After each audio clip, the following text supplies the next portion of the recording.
N'ayez pas peur. Écrivez.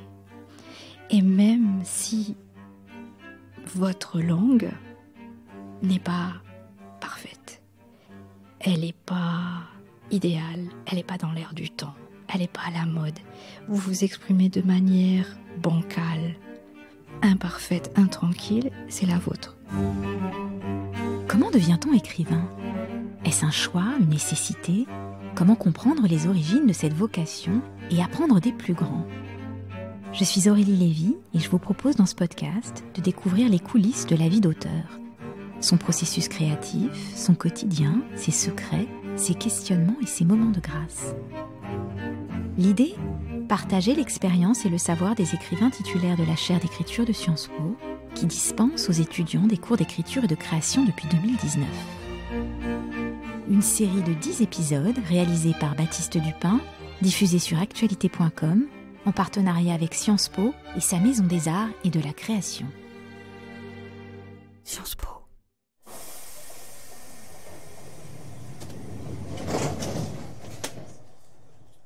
Pour inaugurer cette série Écrire avec Sciences Po, je pars ce matin à Caen pour m'entretenir avec Natacha Apana. Depuis son premier roman, Les Rochers de poudre d'or, paru aux éditions Gallimard en 2003, Natacha Apana est dans le fil droit d'une œuvre forte et poétique qui regarde de l'intérieur ce désespoir que parfois nous ignorons. Ce n'est pas de moi, c'est de l'écrivain Alain Mabanckou qui nous a d'ailleurs présenté.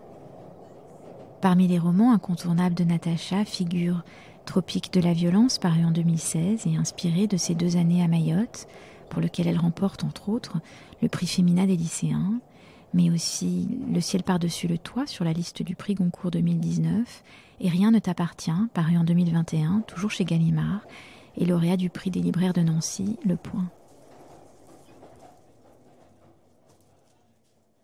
Bonjour Natacha Apana, et merci de m'accueillir chez toi ce matin, à Caen. Je suis très heureuse d'entamer cette série d'entretiens avec les écrivains qui occupaient la chaire de littérature de Sciences Po, avec toi Natacha, que j'admire tant pour tes qualités humaines que pour ta prose. Alors l'idée derrière cette collaboration entre Sciences Po, Actualité et l'émission Écrire était de laisser une trace du passage des grands écrivains qui ont occupé la chaire, mais aussi d'ouvrir le champ à un plus large public, à d'autres étudiants, à tous ceux qui s'intéressent à l'écriture. Et j'aimerais faire de cette émission un lieu accueillant et inspirant qui défie les frontières du sérail, où l'on peut se parler de façon plus intime du processus créatif et de toutes les questions liées à l'écriture. Et avant chaque conversation, car au fond il s'agit plus d'une conversation que d'un entretien, je te propose qu'on définisse ensemble une intention. Ça peut être un mot, une idée, une phrase, un espoir, une ligne imaginaire. Est-ce que quelque chose te vient ? Quand tu es venu me chercher ce matin à la gare, et tu as pensé à notre conversation, est-ce que quelque chose t'est venu ? Tu t'es dit, tiens, je parlerai bien de ça. Bonjour Aurélie, je suis contente de t'accueillir. Non, je n'ai pas pensé à cela parce que je remarque que quand je réfléchis trop à ce qui doit être une conversation, il y a une petite voix dans ma tête qui voudrait être plus intelligente que je ne le suis, plus précise que je ne le suis. Et donc je préfère ne pas trop y penser, mais tout de même, je pense que l'intention peut être double. Elle peut être la justesse et la sincérité. Ce sont des intentions d'ailleurs que j'ai essayé d'impulser, en tout cas dans ce semestre dernier où j'ai été l'écrivain en résidence. Mais justement, qu'est-ce que tu gardes de cette expérience ? Comment tu la décrirais ? Qu'est-ce que tu as appris de cette expérience ? C'est une question vaste. Plusieurs choses. Je crois que d'un point de vue tout à fait pratique, ça m'a demandé beaucoup de travail. Je ne sais pas comment les autres écrivains font, comment les autres professeurs font, mais moi, je tentais de donner quelque chose à la fois de simple et en même temps d'ambitieux. C'est-à-dire de leur dire que la simplicité d'une phrase n'est pas antinomique à l'ambition littéraire. Tous les vendredis, j'arrivais avec ça en tête, mais j'étais toujours mise au défi, je dirais presque physiquement, chaque vendredi, de sortir cette intimité du travail d'écrivain, de ce que je peux faire moi au quotidien, de ce que j'ai pu faire pendant des années, de le sortir et de le mettre en mots clairs. Parce que souvent, parfois, même moi, je ne sais pas. Je ne sais pas comment j'écris. Je ne sais pas ce qui fait que, à ce moment-là, j'ai écrit cette phrase-là. Je peux dire l'intention que j'ai eue, le travail que j'ai fait. Mais souvent, par exemple, les étudiants disent « Mais comment écrire ça, là, cette phrase-là, ce moment-là » Et j'avais l'impression que souvent, je ne savais pas donner les réponses précises à des questions plus ou moins précises. Et la littérature, pour moi, comme elle est également, non pas de l'imprécision, mais quelque chose qui surgit après des mois de travail ou des semaines de travail ou de réflexion, c'était difficile pour moi de former ça dans une phrase simple. Comme là, comme ce que la longue réponse que je viens de te dire. Oui, c'est vrai. D'ailleurs, tu me disais tout à l'heure, tu lis beaucoup pour t'imprégner. Il y a un long travail de recherche avant la rédaction. Alors, je ne lis pas pour m'imprégner. Je crois qu'il y a une différence. Ah oui, tu lis pourquoi ? Je lis pour apprendre. D'accord. Et je lis pour connaître ce que je ne sais pas. Je lis pour apprendre d'autres voies, d'autres manières d'écrire des histoires. Je crois que c'est très important de ne pas se laisser imprégner par la voix de l'autre, par la perspective de l'autre. Ça, c'est une lecture qu'on apprend à force de lire. J'ai l'impression que j'ai plusieurs façons de lire. J'ai une façon de lire presque touristique, où je lis comme ça une histoire. Ensuite, j'ai une manière de curiosité personnelle à lire quelque chose. Et ensuite, j'ai une autre lecture qui est précise quand je travaille sur un thème précis. Et là, je vais vraiment... c'est comme la nourriture. Je vais vraiment me nourrir d'informations, de documentation. Quand, sur un sujet précis, tu as lu 10 livres sur ce sujet-là, donc tu as lu 10 perspectives sur ce sujet-là, 10 manières de voir ce sujet-là, 10 voix sur ce sujet-là. J'aime à penser qu'à ce moment-là, ma perspective, elle est plus aiguisée. Elle n'est pas imprégnée des 10, sinon ce serait impossible. Mais ça, c'est pas quelque chose que tu peux dire à des étudiants qui ont 20, 25 ans. Ils étaient dans une impatience, comme nous tous. Tu crois que c'est lié au sérail ? Parce que une des choses, on parlait des grandes écoles, etc. Toi, tu n'as pas fait de grande école ? Non. Est-ce que tu crois que cette impatience, elle est liée à la jeunesse ou elle est liée à ce sérail, justement, à cette espèce non, cette impatience, je crois qu'elle est née, elle est de cette génération. J'ai aussi été frappée dans les premières séances de la manière dont ils m'ont parlé de la pandémie. Et que pour eux, ça a été la première rupture, hein, pour la plupart, la majorité, ça a été la première grande rupture de leur vie. Tu sais, c'est avant-après. Quand tu as 50, 45 ans, 60 ans, tu peux vraiment le déterminer. Et j'avais l'impression qu'à 20 ans, ils avaient déjà ça. Moi, j'ai connu un avant-après. Je me souviens d'une étudiante qui m'a dit, de toute façon, je devais passer une année en Asie. J'ai passé 3 mois chez ma mère. Et elle le disait avec une sorte de regret dans la voix, en disant, voilà, cette pandémie nous a fait perdre quelque chose. Il y avait vraiment ce sentiment d'avoir perdu du temps, perdu des opportunités, perdu même une sorte de la jeunesse. Mais c'est marrant que tu parles de rupture et de jeunesse, parce que s'il y a bien un thème qui revient dans tes livres, c'est celui-là. Il y a un avant-après. Et il y a une rupture. Il y a un moment charnière et une enfance qui s'achève, parfois de façon assez violente. Donc c'est marrant que tu me parles de ça, que c'est ce que tu as retenu. Peut-être que c'est ce que j'ai Parce retenu. que c'est vraiment le thème qui habite tous tes livres.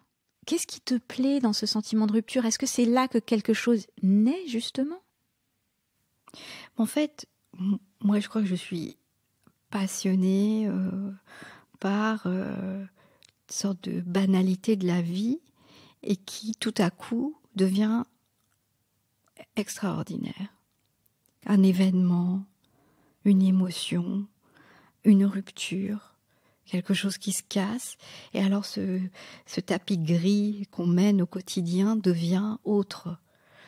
Et je crois que dans cette rupture-là, naît la fiction, naît la matière des histoires, naît quelque chose qui n'est pas plat, qui n'est pas banal. Tu as raison, peut-être que c'est ça que j'ai retenu, mais j'ai l'impression qu'il parlait souvent de ça, souvent de la pandémie, souvent de cette perte de la jeunesse. Ce qui m'intéressait aussi, c'est que ce n'est pas ce sentiment d'avoir perdu sa jeunesse, ce n'est pas quelque chose qui vient à 20 ans, c'est quelque chose qui vient beaucoup plus tard. Quand tu as 30, tu as 35 ans, et que tu jettes un regard en arrière, tu dis « Ah oui, là, j'ai perdu des années de ma jeunesse ».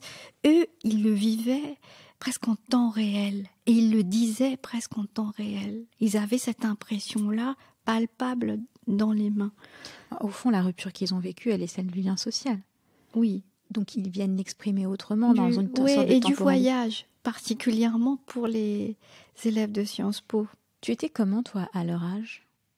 À 20 ans ? Ouais. À 20 ans, j'étais pas du tout comme ça. Pas du tout comment ?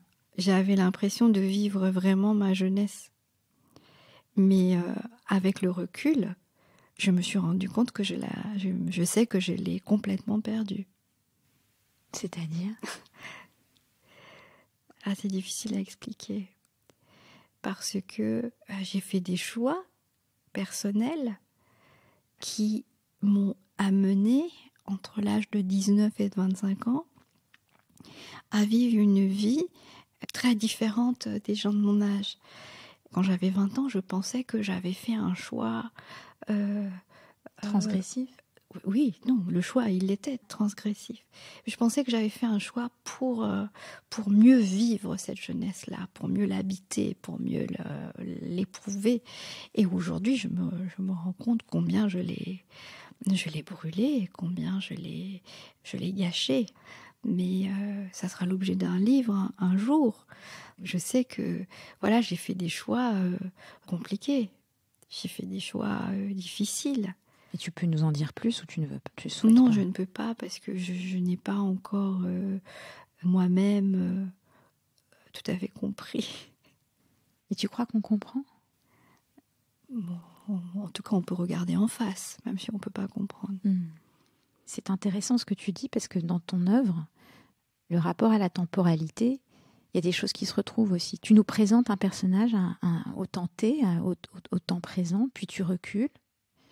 Et puis tu avances à nouveau dans le récit au temps présent, puis tu recules encore plus loin. Enfin, il y a un rapport à la temporalité dans ton œuvre qui semble le même que tu entretiens avec ta propre existence. Oui, parce que je crois que j'ai eu l'impression de vivre plusieurs vies. Ça semble un peu cliché de dire ça, mais c'est vrai que mon enfance... Elle était où ton enfance? Mon enfance était à l'île Maurice. J'ai vécu une partie de mon enfance avec mes grands-parents, qui étaient des descendants d'engagés indiens, des descendants de coulis, donc un monde complètement disparu, désuet, étrange. Eux, ils avaient connu un monde sur la plantation de canne à sucre, donc un monde de contraintes, un monde de conjectures très, très différentes de la mienne. Et mes parents, qui sont encore de cette nouvelle classe moyenne très ambitieuse, poussant les enfants pour les études, pour les grands projets. Et j'étais comme ça, entre ces deux-là, sur ce fil-là. Tu es fille unique? Non, j'ai un frère. J'ai un frère qui a 4 ans et demi de moins que moi. Et voilà, l'école, l'instruction, tout ça, ça a une importance primordiale. Et ensuite, voilà, le choix que j'ai fait à partir de 18-19 ans jusqu'à 25 ans, qui est de m'extirper complètement de cela, de ma famille, de tout ce que je savais. Il y a eu cette vie-là. Et ensuite, tout de suite après cela, j'ai quitté mon pays. Je suis venue en France. Tu avais quel âge? J'avais 25 ans. J'étais déjà venue avant, un petit peu, mais là, je suis venue pour travailler dans un journal et je suis restée. Moi qui avais écrit beaucoup à l'adolescence, entre 13 et 17 ans, justement, 13, 17, 18 ans, J'avais arrêté d'écrire entre 18 et 25 ans. Et à 25 ans, j'ai repris avec une sorte de mordant et d'ardeur et de sentiment de devoir rattraper un temps que j'avais perdu. Voilà, donc j'ai fait ça vraiment de manière... parfois je tournais en rond, j'ai l'image d'une sorte de jeune femme essayant vraiment d'écrire, de publier.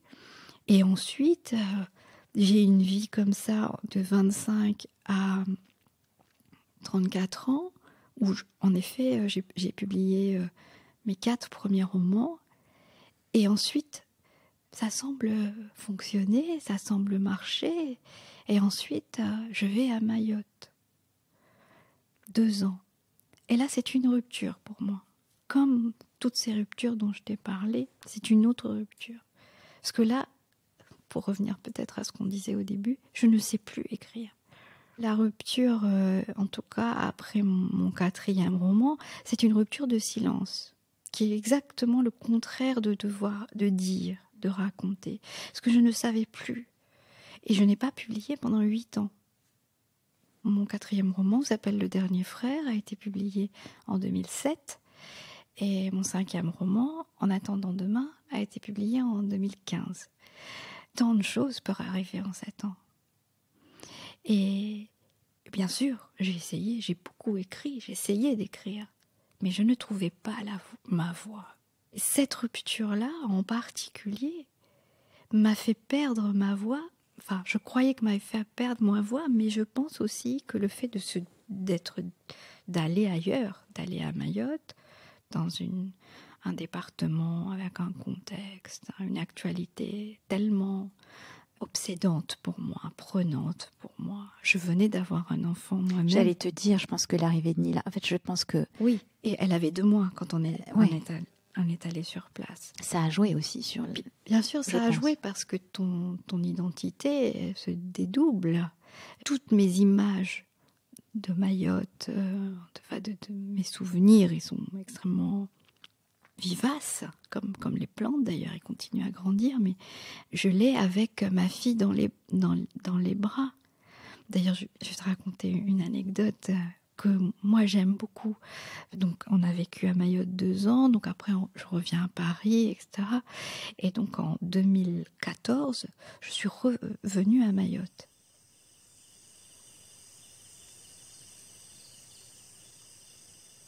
J'avais déjà écrit Tropique de la violence, mais j'avais eu une bourse pour revenir. Et quand j'arrive sur place, je me rends compte que tout ce que j'ai écrit, ça va pas du tout, la forme, ça va pas du tout. Enfin bon, ça c'est la cuisine interne de l'écrivain. Et je me souviens, la nuit tombe de manière très étrange à Mayotte. Contrairement à l'île Maurice, où la nuit tombe vraiment comme une couverture, comme ça, poif, comme un rideau noir. Là, c'est ni lent ni rapide. Il y a quelque chose qui... J'ai l'impression que c'est personnel. Ça parle à chacun selon ce qu'il voit de la nuit.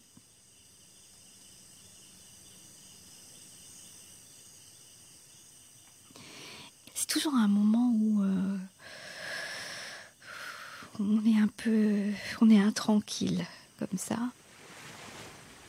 Et je me souviens, j'avais pris, il y a ce qu'on appelle une barge, c'est un bateau qui fait la liaison entre les 2 îles de Mayotte, la petite terre et la grande terre. Et j'avais travaillé toute la journée en petite terre et je revenais en grande terre. Et j'avais pris cette barge-là pendant ces minutes où le jour glisse comme ça.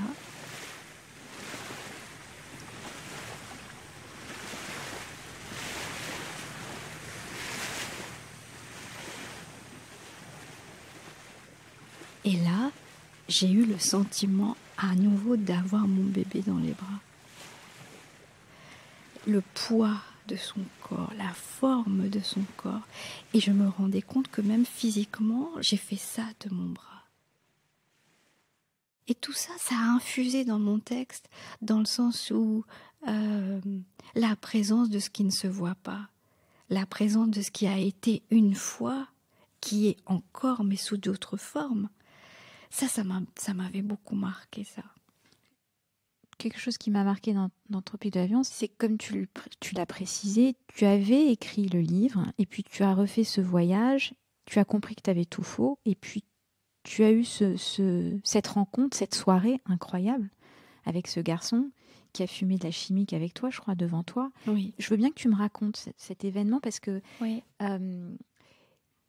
Ça faisait quoi, 2 ans que tu travaillais sur ce livre ou quelque Oui, chose? ça faisait à peu près 2 ans que je travaillais sur ce livre. Je l'ai terminé. J'avais fait une demande de bourse auprès du CNL parce que je me disais, il faut que tu retournes, il faut que tu y ailles à nouveau. Et quand j'ai terminé ce texte, il y avait dans cette version-là tout ce que tu peux retrouver dans Tropique aujourd'hui, les mêmes personnages, les mêmes chemins à peu près, tu vois. Marie a presque peut-être plus d'importance. Mais Marie, c'est le personnage de la mère. Oui, c'est Voilà. la mère de Moïse, pardon. Voilà.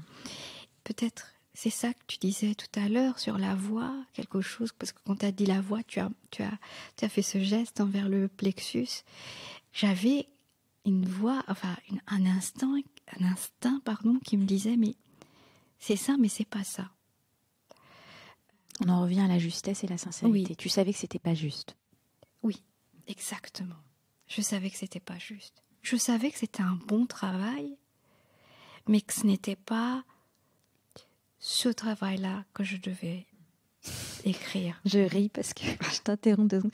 Je ris parce que de temps en temps on se parle et tu tournes en rond sur un texte et tu me dis je sais pas, je suis en train de rédiger là comme une bonne élève, mais c'est pas ce qui. C'est pas ça. Et je sais dans ces moments-là, quand tu me dis ça, parce que tu as une grande ténacité et tu y arrives toujours. Et je sais que tu n'es pas loin d'y arriver quand tu dis ça, quand tu dis la rédaction, tout, je trouve pas. Je sais que tu vas y arriver. La ténacité, c'est de quelque chose pour moi qui te caractérise. Oh bah c'est gentil. Mais vraiment, je te le dis toujours, mais c'est vrai. C'est vraiment l'impression de tourner autour de quelque chose et de pas arriver à toucher. Et je pense qu'il y a beaucoup d'écrivains qui se contentent de la version qui a un bon travail, qui a un travail qui a plusieurs années, où la voix est juste, où tout est juste. Mais c'est pas ce travail-là, à ce moment-là. Alors continue ton histoire, tu retournes. Donc je retourne. Et j'arrive, et je me souviens, je débarque, l'avion, ça arrive toujours à la même heure, 11h30. L'avion arrive à 11h30, et Olivier Ness, qui est un pompier, avec qui j'avais entretenu une correspondance, vient me chercher, parce que lui, il va me guider, il va me laisser déjeuner à un endroit. Te présenter des gens. Voilà, non mais je le connais pas, hein, c'est pas un ami du tout. D'ailleurs, il arrive avec son uniforme et tout. Et on fait la route de l'aéroport. Je sais pas, c'est 20 minutes. On prend cette barge-là et je regarde. Il parle pas. Moi non plus, je parle pas. Et je ne fais que regarder. Et je dis, mais Natacha, c'est ça? Tu parles de ton point de vue. Tu as oublié tout le monde, tu les laisses pas parler, c'est pas une histoire, c'est plusieurs histoires. Et je me rends compte là, alors que j'ai encore ma valise, tout ça, j'ai encore cette peau de métropolitaine, et il me dépose à l'hôtel, et j'avais plusieurs carnets, et sur mon carnet, je note polyphonie. Et en réalité, ça me libère complètement. Je sais, enfin, oui, ça c'est vrai. Oui, puis d'une certaine manière, il ne s'agit plus de toi, il s'agit d'eux. Et donc, mais il ne s'agit jamais de moi. Oui, mais c'est en ça que c'est libérateur aussi. Et tu parles de quelque chose d'important qui est comment tu te positionnes par rapport au texte. Et ça, j'aimerais qu'on s'y penche un petit peu. C'est-à-dire, quel est l'objet, le sujet. Mais c'est jamais un sujet. Un roman n'est jamais un sujet. Un roman, c'est raconter un moment, à un endroit, dans un contexte. Un roman, ce n'est pas simplement une histoire. Un roman, c'est la manière dont tu racontes cette histoire-là à l'endroit d'où tu vois cette histoire-là. Et ce garçon dont tu me parles, je passe 2-3 journées, Et j'interroge, et je vais avec plein de gens, hein, des pompiers, des policiers, enfin voilà. Et parfois, Olivier me laisse seule. Et je lui dis, tu me laisses là, laisse-moi. Je veux éprouver... je sais pas ce que je veux éprouver, mais je veux savoir ce que c'est, en sachant tout le temps que je ne pourrai jamais savoir vraiment, parce que je ne suis pas l'un d'eux. Mais je veux quand même passer des journées à ne rien faire, comme à savoir comment la poussière bouge, à savoir comment la lumière change. Et j'avais très envie de savoir ce que c'était ce chimique-là dont il parle tout le temps. Donc pour préciser aux gens qui nous écoutent, qui ne sauront pas forcément, c'est une sorte de poudre chimique qui est rajoutée un peu au joint comme ça et qui les défonce. À Mayotte, c'est tout, quoi. Évidemment, c'est très toxique et dangereux, ça leur grille les neurones. Exactement. Et parfois, quand ils n'en ont pas, ils vont taper à l'hôpital et prendre des anxiolytiques, ils vont taper chez des vétos et prendre des trucs pour écraser. C'est du tabac, c'est de l'herbe, mais parfois pas de la bonne herbe. C'est de n'importe quelle herbe. Et en effet, c'est caché là, écrasé. Et moi, je veux savoir comment ça marche. Et on me dit ça, mais non, mais c'est des mauvais joints et tout. Au bout de ce 3e jour, là, je suis à Kaweni. Il est 3 heures, en fait, 3 heures de l'après-midi. Ce soleil, il est écrasant, mais c'est physique, hein, comment il t'écrase. Vraiment. T'as l'impression que ta tête, elle est plate à force d'avoir appuyé dessus. Et arrive ce jeune homme qui s'est assis à côté de moi. Mais je crois que je suis un peu tellement fatiguée, je suis moi-même à côté de mes pompes. Je le regarde, il me regarde, je dis rien. D'ailleurs, j'ai passé beaucoup de temps en silence à Mayotte, je n'ai pas posé des questions, Parfois j'avais une conversation avec quelqu'un. C'est différent. Et donc, je suis restée là, je l'ai regardé. Et là, il a commencé à rouler un joint devant moi. De chimique. Et il a fait étape par étape devant moi. J'avais l'impression d'être dans un monde parallèle, qu'il y avait une bulle là qui s'était formée. Et là, voilà, il l'a roulé. Il l'a allumé très lentement et il l'a fumé en me regardant. C'est la scène de Bruce qui roule le premier joint à Moïse, c'est ça? Oui, non, mais Bruce, il le fait de manière plus... technique. Plus technique. Celui-ci, c'était entre lui et moi. T'as fumé avec lui? Non, il m'a pas proposé. Je pense que s'il m'avait proposé, j'aurais fumé. Moi, on aura une autre Natacha Panard. Ça va être un autre livre. Mais et je me suis dit, je suis en train de lire un livre. Je suis en train de lire 2 livres, 3 livres, 4 livres, 10 livres là, sur ça, sur ce moment-là. Et il avait une allure. Il avait un sex appeal, ce garçon. Enfin, ce que moi je percevais, évidemment. Un truc, un charme. Et je pense qu'il m'aurait demandé de le suivre et je l'aurais suivi. Et ça m'a aidé ensuite, tu vois, pour mon personnage Moïse, sur cette attraction, attirance, comme un aimant entre deux, là. Ça m'a aidé. Donc après ce second voyage, t'es rentrée, t'as tout réécrit ou simplement... J'ai tout réécrit. Oh, mon Dieu. Tout réécrit. Tu l'as écrit rapidement ou... Je suis rentrée fin octobre. Et j'ai tout réécrit en 1 mois et demi. Ouais, c'était formidable. C'était incroyable. C'est rare, l'impression que ton existence a un sens. Et ça, c'est très rare. Et ça m'est arrivé, là, j'avais l'impression que ma présence sur Terre, l'oxygène que je respire, mon empreinte carbone, je ne sais pas comment dire ça, il avait un sens, là, je ne prenais la place de personne d'autre. C'est le seul moment où tu as ressenti ça? De temps en temps, dans d'autres livres, dans des passages que j'écris. Lesquels? Par exemple, Le Dernier Frère, j'ai ressenti ça. En attendant demain. Oui. Il y a des passages qui sont très très habités. Oui. Par moments, j'ai l'impression que cette petite fille, tu as été cette fille dans une autre vie. Enfin, il y a quelque chose... Tu parles de Rien ne t'appartient, du dernier? Oui, ça c'est plus compliqué, Rien ne t'appartient, parce que c'est un livre que j'essaye d'écrire depuis 20 ans. J'avais l'impression de la connaître. C'était autre chose. On peut la décrire un petit peu pour que les gens qui nous écoutent comprennent. On parle de Tara. Oui. Qui aussi, ça c'est une autre thématique qui revient beaucoup, je trouve. Cette idée de ces personnages qui soit ignorent un pan de leur histoire, soit se sont réinventés à un moment donné pour oublier une partie de leur histoire, justement. Ça se retrouve beaucoup, je trouve. Oui, je crois que ça, c'est vraiment... sans que je l'identifie, en tout cas au départ, c'est typiquement ma famille. Moi, j'ai mes grands-parents, ils se sont réinventés. Il y a plein de choses qu'ils n'ont pas dites. D'ailleurs, le récit que je viens de terminer, qui va être publié au Mercure de France, j'espère, s'il est accepté, il parle de cela, de ces silences-là, de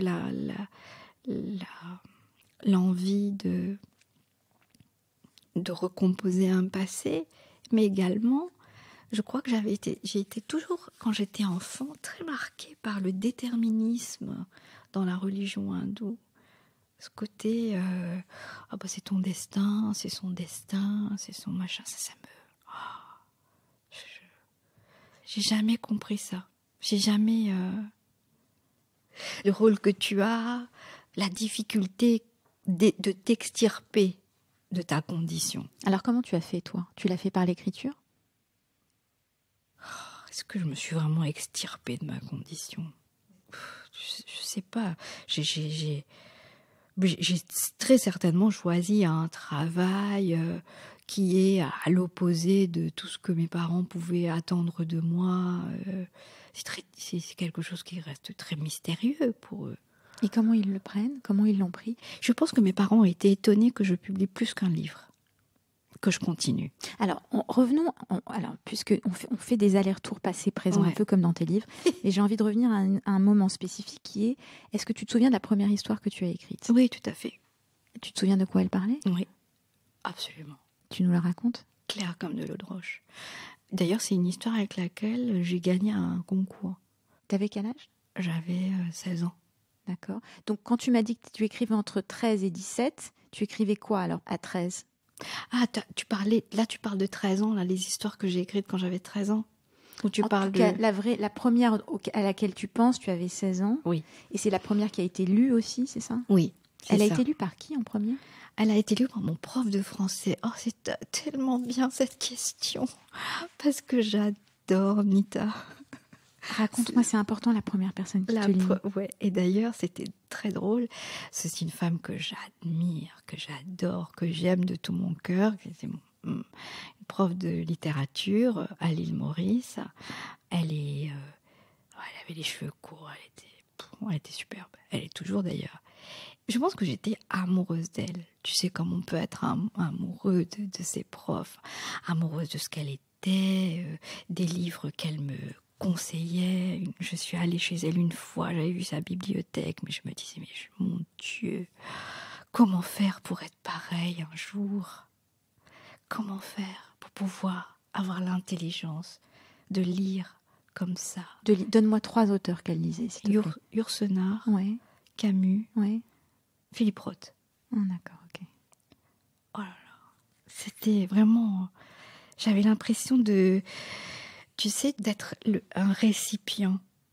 Tu vois, qu'elle donnait quelque chose et moi, avec mes mains, avec ma bouche, j'essayais de retenir tout ce qu'elle me donnait et d'avaler comme ça. Elle a lu ta première histoire? Elle a lu. Je ne me souviens plus trop de ses critiques, de ses remarques, mais je sais qu'elle n'a pas été très, très, très enthousiaste. Mais je l'envoie quand même. Je sais pas pourquoi. Tu l'envoies? Je l'envoie parce que c'est un journal qui organise ça. D'accord, c'est un concours organisé par un journal. Je l'envoie quand même. C'est l'histoire d'une famille, une maman, un papa, une fille. C'est la fille qui raconte et son frère qui vont voir une dernière fois la maison de leur enfance.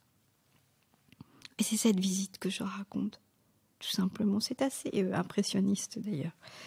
Et à un moment donné, la petite fille va gratter sous terre quelque chose qu'elle avait enterré. Mais c'est pas précisé dans la nouvelle. C'est une statuette, c'est un jouet, c'est pas tellement précisé. Hein. Voilà, c'est ça l'histoire. Voilà. Et donc je l'envoie quand même et je gagne ce concours-là. C'est un concours qui n'est pas réservé aux jeunes, c'est un concours adulte. Donc je gagne ce concours-là et il est publié dans le journal. Et je me souviens, Nita me dit, mais tu sais Natacha, quand tu m'as donné à lire ce texte en forme manuscrite et quand je l'ai vu imprimé, c'était différent. Et je me souviens que lors de la remise du prix de ce concours, est venu vers moi un prêtre très connu à l'île Maurice qui s'appelle le Père Souchon. Quelqu'un d'extrêmement généreux, humain, avec un rire, un sens de l'humour. Mais tu sais, la famille Abana, nous, on est des Mauriciens d'origine indienne, on n'a pas du tout des liens avec ce monde du journalisme, ce monde des intellectuels. On est la classe moyenne, laborieuse, tu vas à l'école, tu vas travailler, etc. Pour le week-end, tu vas au mariage de ta cousine, tu vois, c'est tout.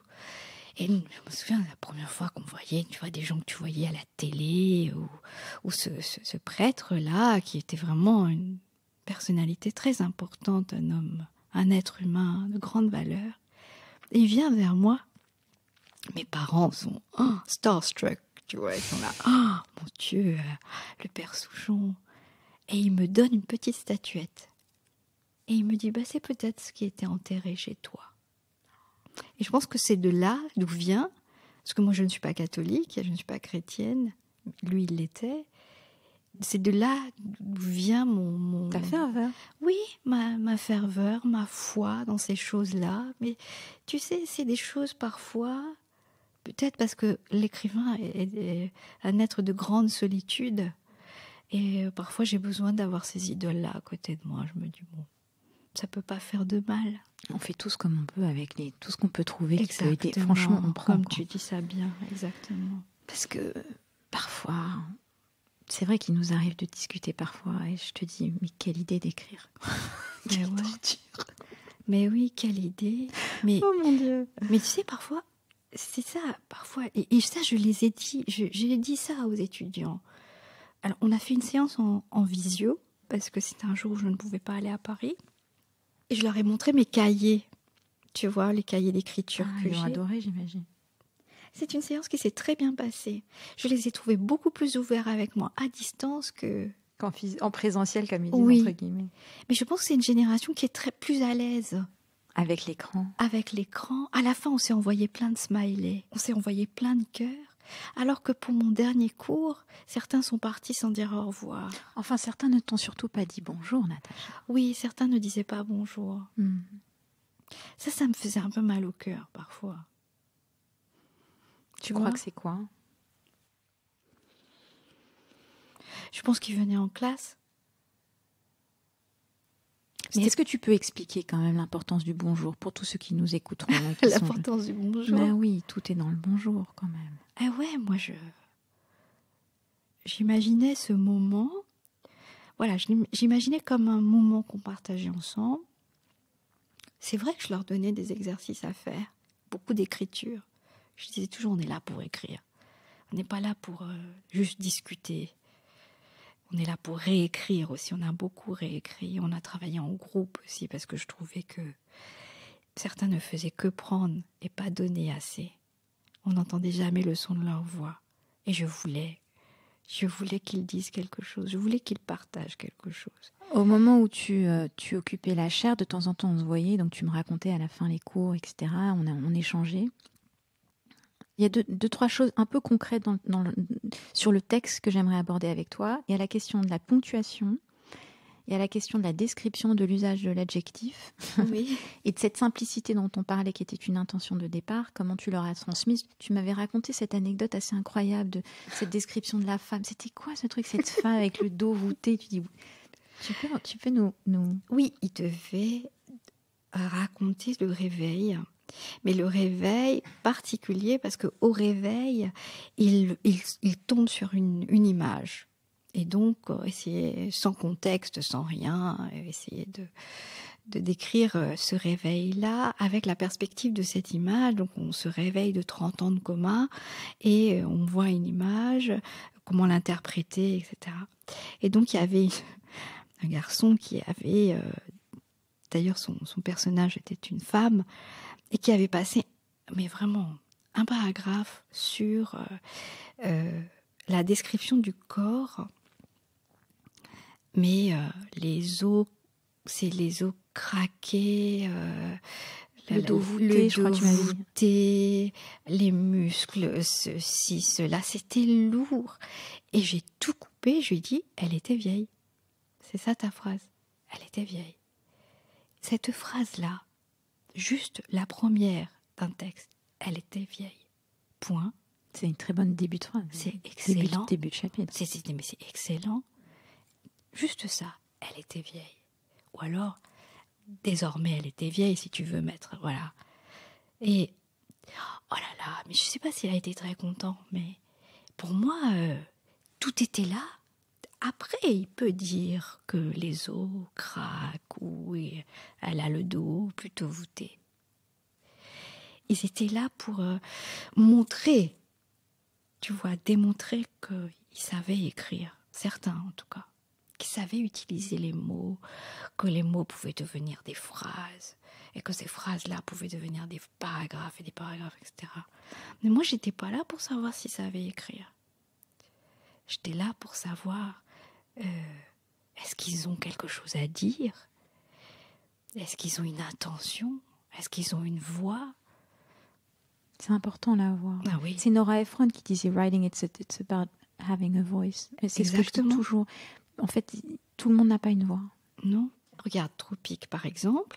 Ça c'est la 5e version. Donc il y a 4 autres versions avant, plus ou moins travaillées, avec 4 voix différentes. Je me souviens, j'ai écrit un livre qui s'appelle Le Dernier Frère, publié en 2007. D'abord, j'ai essayé une voix omnisciente, ensuite j'ai essayé la voix d'un enfant de 9 ans, ensuite j'ai essayé la voix d'une femme qui est la mère de cet enfant, ensuite j'ai essayé la voix du frère de ce garçon-là, pour finalement trouver la voix d'un vieil homme de 82 ans. Mais quand tu sais, c'est-à-dire quand tu sais, tu sais. Et là, il n'y a plus de questions. Non. Quand tu sais, exactement. Et je me souviens quand la voix de cet homme de 82 ans, à partir du moment, je me suis levée un matin, je me suis dit, non, c'est lui qui raconte. C'est lui, il a 82 ans. Et il va raconter l'histoire qui lui est arrivée quand il avait 9 ans. Donc, maintenant il sait, mais il va raconter comment il ne savait pas, tu vois. Donc, d'un point de vue de l'ignorance, d'un point de vue de l'innocence. Et là est venue la première phrase. Avec cette voix-là, la première phrase, c'était « J'ai revu David hier ». Point. Et je me suis dit « ouais. » Et à partir du moment où on sait la voix, et que cette voix, elle n'est pas fausse, elle peut tenir tout le long d'un récit. Alors, tout à l'heure, tu parlais de ton prof de français, de ce qu'elle avait dit de ton texte. C'est quoi une remarque constructive et quelle est celle que tu as reçue qui a été la plus constructive pour toi? Il y en a une qui te revient? Alors, oui, j'en ai eu plein de... Moi, je ne suis pas une autrice qui refuse de travailler. Je veux dire, quand je donne un texte... Mais clairement, un coup de 5 versions, c'est évident. Non, mais je veux dire, tu sais, moi, quand je donne des textes, je donne pas des brouillons. Hein. Mon texte, il est nickel.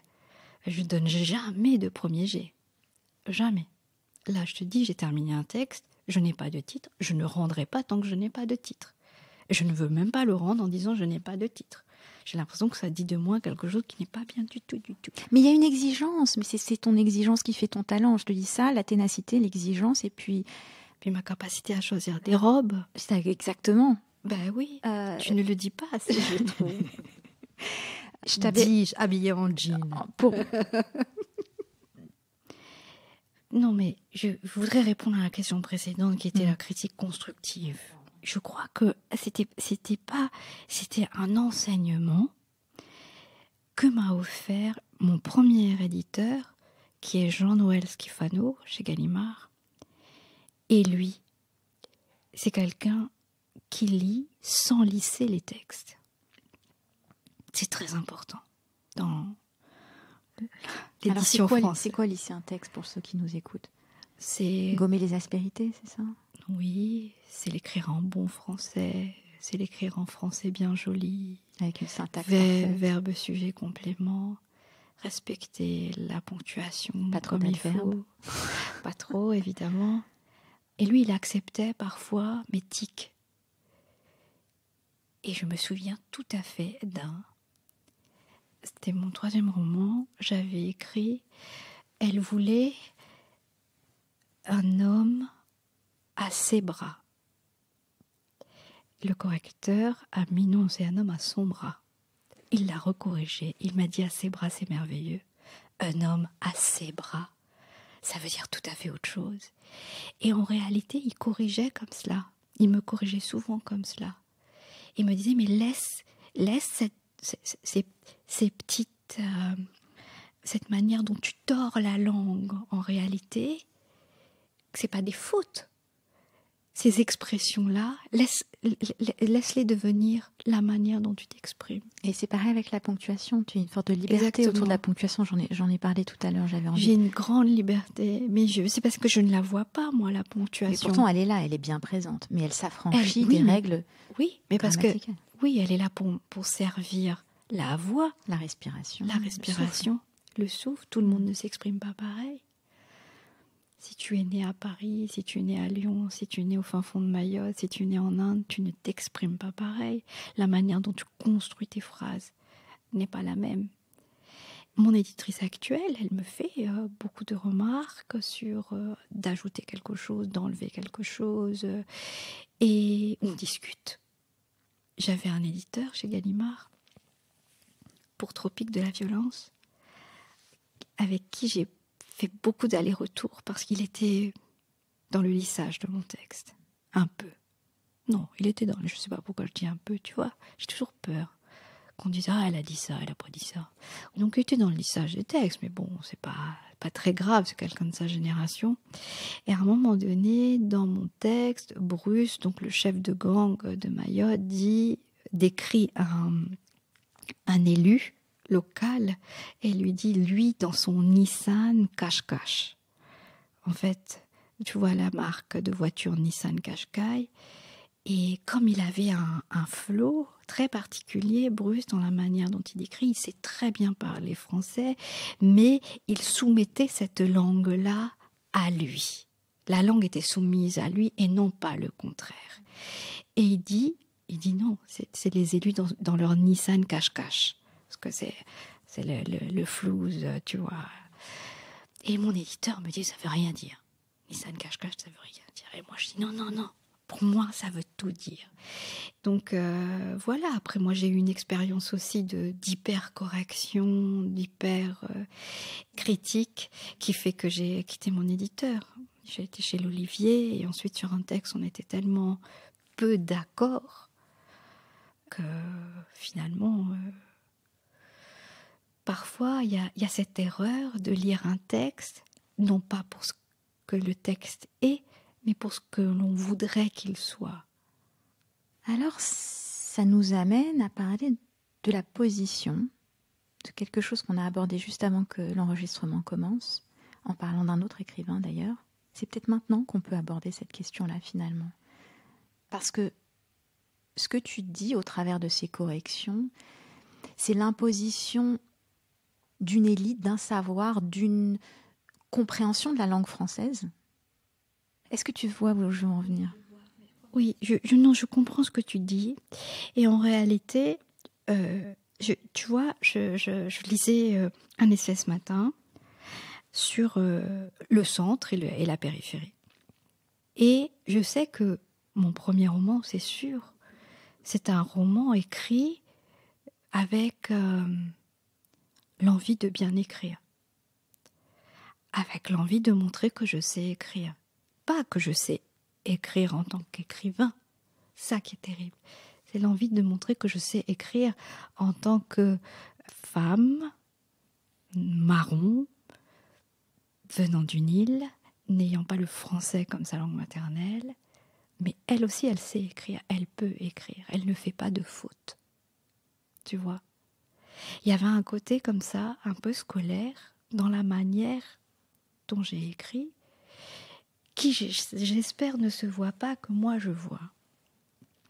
Et c'est un tic que j'ai pu avoir longtemps, ça. Cette peur, cette crainte qu'on dise de moi, mais en fait, t'écris comme quelqu'un dont le français n'est pas la langue maternelle. Et pendant longtemps, j'ai pensé que c'était un défaut et aujourd'hui, je crois que c'est comme ça. C'est au centre de ce que je suis.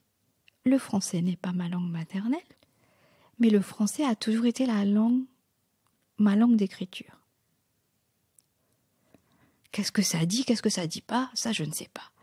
Mais il m'a fallu du temps avant de ne plus avoir dans le coin de ma tête cette voix qui me regarde en fait, qui dit ah mais t'écris, fais attention à bien écrire quand même. Je voulais revenir sur deux choses. D'abord, tout vient en vrac là. Tu te dis autrice et non pas écrivaine, ce que je trouve intéressant. Mm-hmm. Il y a une raison particulière? Parce que je préfère le son. D'accord.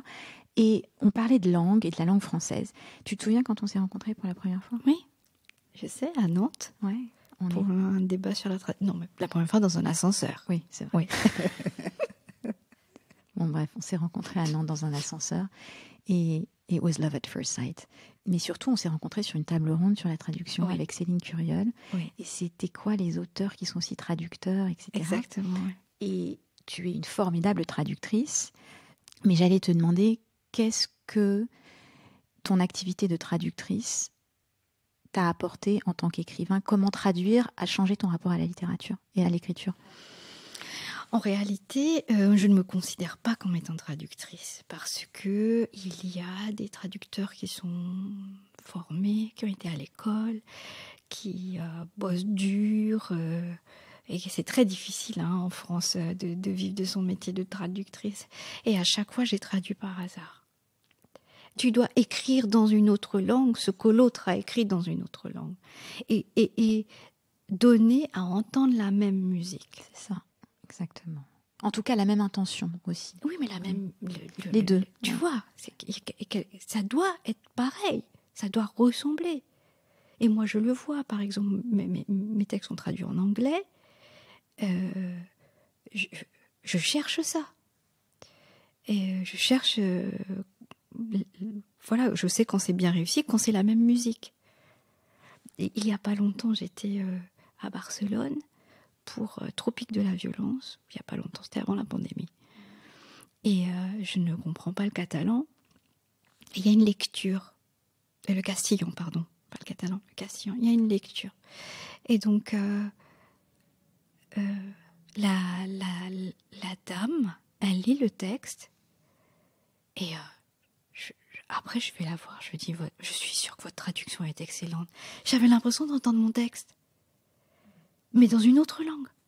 Et donc, elle avait quand même trouvé la musique, tu vois.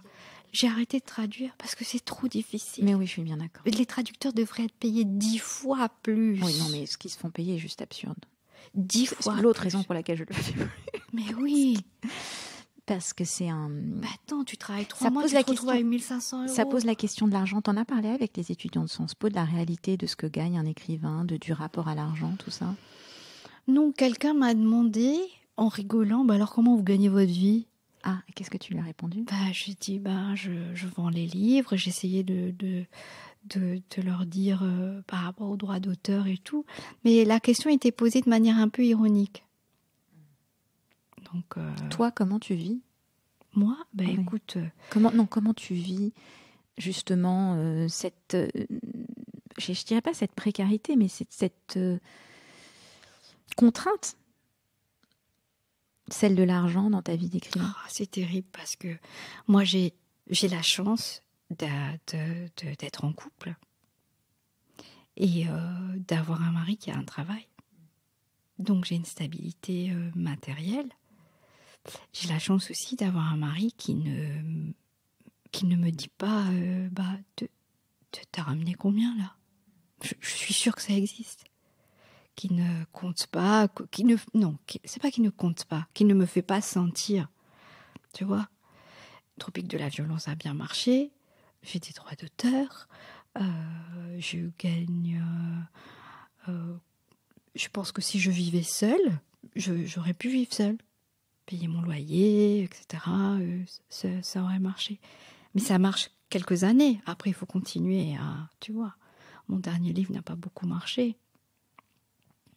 Malgré toute la presse. Mais merci d'être honnête sur le fait que ton mari soit là et tu as une stabilité, parce que c'est important et oui. qu'on en parle peu. Il y a beaucoup et puis, c'est assez tabou en fait de parler de ça. Mais tu sais, c'est un tout.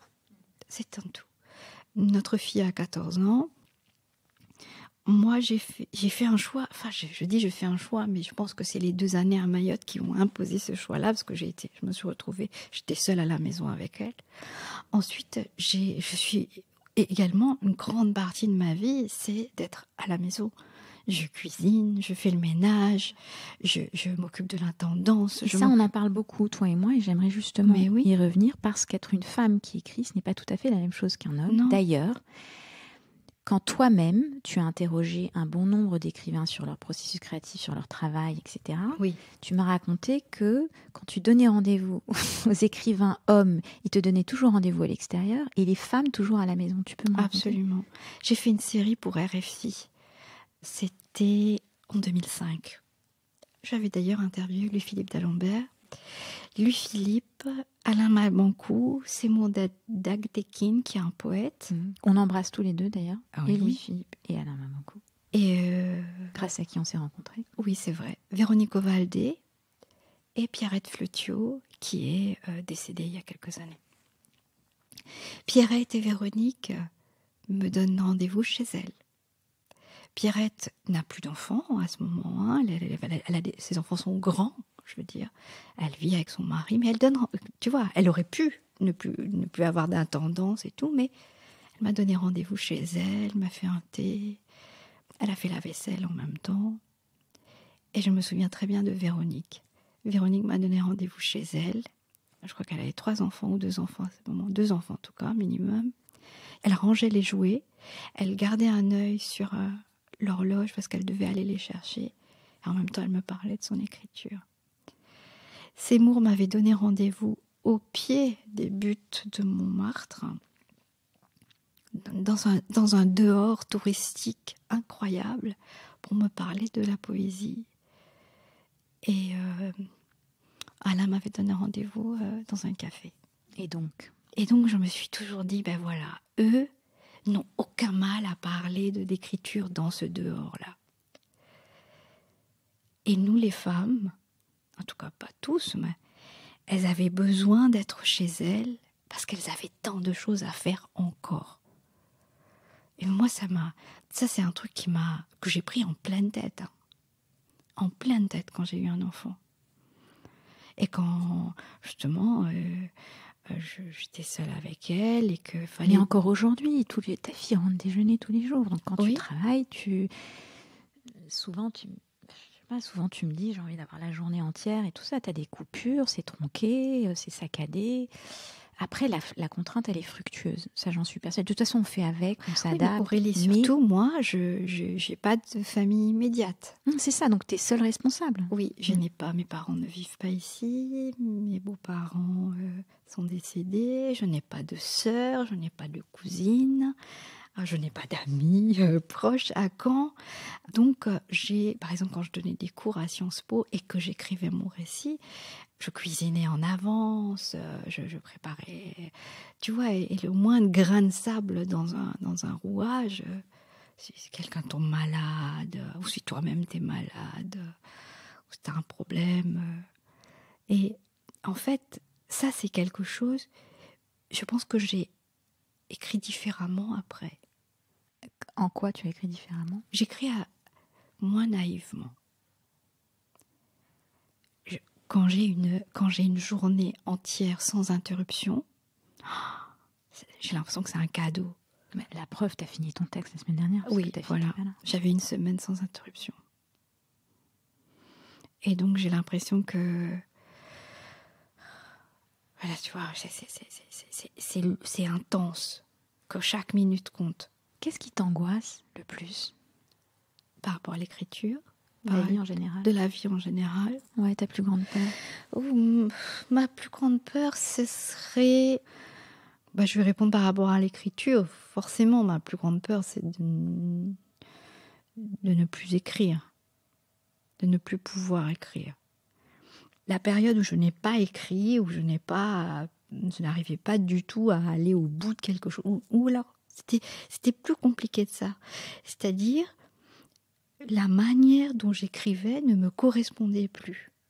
Je devais aller à la quête de moi-même, à la quête de ma nouvelle identité, celle de cette personne qui avait été à Mayotte, avait eu un enfant, avait maintenant une vie au quotidien plus morcelée, avec d'autres questions, peut-être aussi qui lisait d'autres choses. Et je devais aller à la quête de cette personne-là. Je ne pouvais plus me contenter d'être celle d'avant. Et voilà, ça je me dis, c'est parce que ça a été compliqué à vivre. Et puis l'angoisse aussi que j'ai toujours, c'est de me retrouver sans éditeur. Comme ce qui m'est arrivé et que j'ai trouvé très difficile. Et que j'ai dû tout refaire alors que j'avais déjà publié 4 romans. Tout refaire à zéro. Ça m'angoisse. Et qu'est-ce qui te rassure? Par exemple, tu vois, hier, Bernard a lu mon texte. Il l'a lu tôt le matin. Celui qui n'a pas encore de titre. Celui qui n'a pas de titre, mais qui en aura un. Il a trouvé ça bien. Et puis, le soir, il m'a dit 1 ou 2 phrases sur ce texte-là. Et ça m'a fait plaisir, pas ce qu'il m'a dit, mais le fait qu'il ne l'a pas oublié. Et souvent, en fait, ce qui me rassure, c'est qu'on n'oublie pas les choses. C'est qu'elles restent. Mais tes textes restent, Natacha, d'une façon assez indescriptible. On a parlé d'enfance tout à l'heure, et j'avais envie de... Il y a une scène bouleversante dans Le ciel par-dessus le toit, où le personnage d'Eliette vit un épisode traumatique, un épisode qui va un petit peu changer le cours de son existence. Ses parents attendent d'elle qu'elle soit en représentation permanente sur scène, toute jeune, une sorte de petite Miss Univers, mini Miss Univers. Elle est très jolie, elle a une voix qui inspire, qui surprend. Bon bref, elle est en perpétuelle représentation. Et puis il y a une scène bouleversante d'ailleurs d'un viol par un baiser. C'est une scène de viol, et c'est un simple baiser, mais ça reste un viol, et sa vie va être bouleversée. Et tu écris... C'est ainsi que prend fin l'enfance de celle qui s'appelait Eliette. Et il n'y a pas de quoi être triste, même si cela se passe comme ça, devant tant de gens qui, toujours parleront de ce jour avec un mélange d'horreur, de délectation. Il ne faut rien regretter, parce qu'il faut bien que ça se termine, ce faux semblant qu'est l'enfance. Il faut bien que les masques soient retirés, les imposteurs démasqués, les abcès crevés. Il faut bien que cesse toute velléité du mieux, du magnifique, du meilleur. Il faut bien en finir avec les belles paroles, les bons sentiments, les rêves doucereux. Il faut bien, un jour, arracher à coups de dents sa place au monde. En quoi l'as-tu arraché ta place au monde? En prenant la plume, justement? Oui. Je crois que je me rends compte, j'ai une chance magnifique. Parce que quand j'étais enfant, quand j'étais adolescente, et que j'ai commencé à écrire et que j'ai commencé à rêver d'écrire un jour un livre. J'avais toujours cette phrase-là dans ma tête. Un jour un livre, comme un conte, tu sais. Un jour un livre. Il m'arrivait parfois d'essayer, parce que j'avais pas tellement accès à ça, d'essayer de savoir comment ça se passe un quotidien, le quotidien d'un écrivain. Qu'est-ce que c'est? Comment ça marche? Ça n'a rien à voir avec l'argent, hein, c'est juste qu'est-ce qui fait le grain de cette vie-là. Et après, quand je suis arrivée en France, ou que j'étais un peu plus âgée, et que j'avais accès à plus de livres, plus de magazines, j'ai su. Et c'est quelque chose que j'ai toujours, dont j'ai toujours rêvé. Mais ça m'a toujours semblé impossible. Inatteignable. Même pas inatteignable. Tu sais, c'est la matière de rêve. Ces rêves-là sont faits d'une matière qui t'est inconnue. Tu ne peux même pas rêver parce que tu ne sais pas comment faire. Est-ce que c'est fait en métal? C'est fait en étain? C'est fait en quoi? Tu sais pas. Donc tu ne peux que te contenter de regarder de loin, dans ton intimité, de dire « Ah, si j'étais née dans un autre pays, si je m'appelais autre chose, j'aurais pu. » Et en réalité, quand j'ai écrit mon premier roman et que je l'ai envoyé par la poste et qu'il a été publié, après j'ai écrit mon deuxième, mon troisième, toujours j'avais l'impression que c'était encore loin de moi. C'est tout récent là que j'ai l'impression de connaître un petit peu la matière de ce rêve-là est fait. Et parfois, il m'est arrivé il y a quelque temps, tu sais, ce qu'on appelle aujourd'hui les vision boards. Bon, je savais pas ce que c'était, mais tu as toujours une image dans ta tête quand tu es enfant, d'un rêve un peu impossible que tu peux avoir. Je sais pas, parfois tu veux être une célébrité, tu veux chanter, je sais pas ce que tu veux faire, mais tu as toujours un truc un peu comme ça. Et il y a un an et demi à peu près, c'était un moment très compliqué parce que je venais de perdre mon oncle. C'était un oncle que j'aimais particulièrement. Et ce soir-là, je suis passée à la télé, à la grande librairie. C'était nul.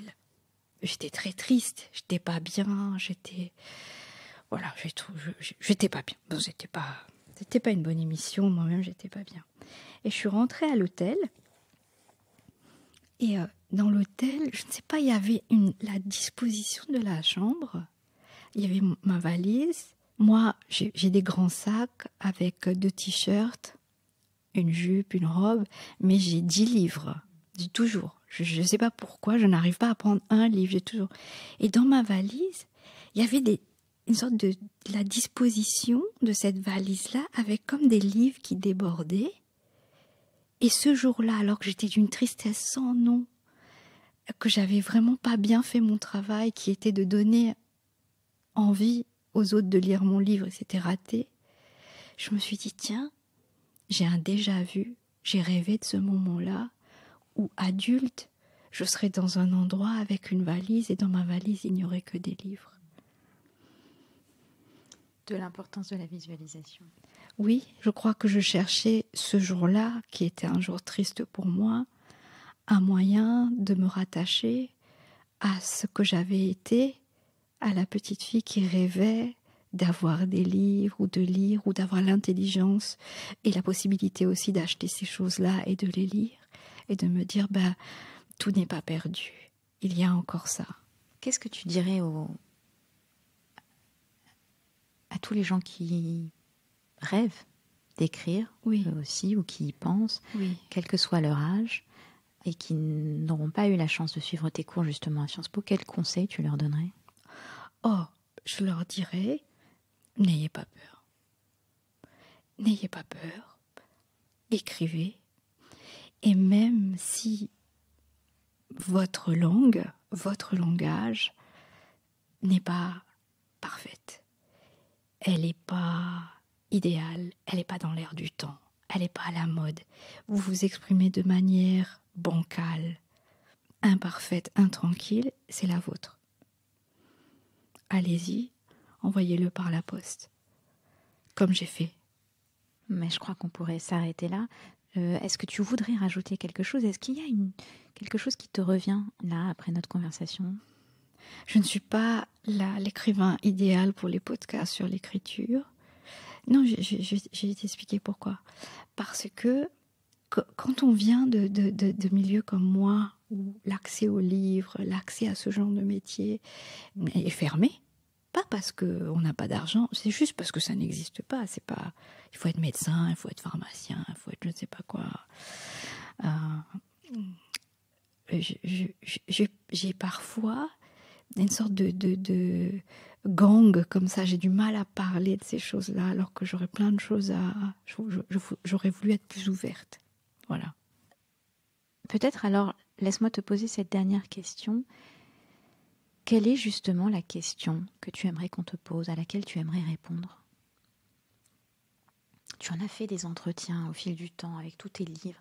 Quelle est la question à laquelle tu as envie de répondre et qu'on ne te pose jamais ou qu'on ne t'a pas encore posée? Je ne sais pas.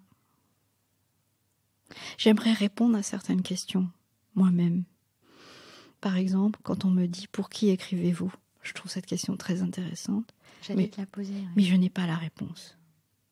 Mais je crois que certains textes, j'ai écrit avec mes parents en tête et ça a donné une forme de censure.